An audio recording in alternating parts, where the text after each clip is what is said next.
గద్దర్ 77వ జయంతి వేడుకలు OU arts కళాశాలలో ఘనంగా జరిగాయి. ఓయూ జేఏసీ నాయకులు రవీంద్ర నాయక్, కంచెల బద్రి ఆధ్వర్యంలో నిర్వహించారు. ఇక ఈ కార్యక్రమానికి ముఖ్య అతిథిగా గద్దర్ కుమారుడు సూర్యకిరణ్ హాజరయ్యారు.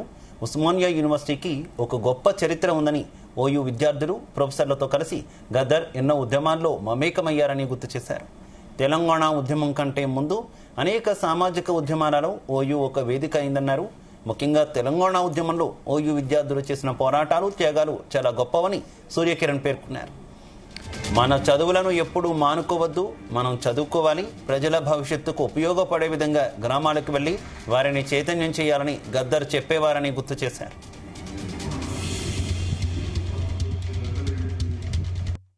రేపు 77వ జయంతి సందర్భంగా రవీంద్ర భారతిలో గద్దర్ ఫౌండేషన్ తరఫున యావత్ భారతదేశ ప్రజలందరినీ కూడా పిలుపునిస్తున్నారు.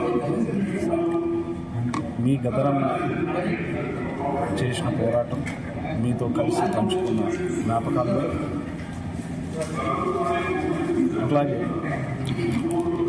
ఒక సామాజిక కార్యక్రమంలో భాగంగా ఆట పాట మాట మీ సందేశాన్ని ఇవ్వాల్సిందిగా కోరుతాను.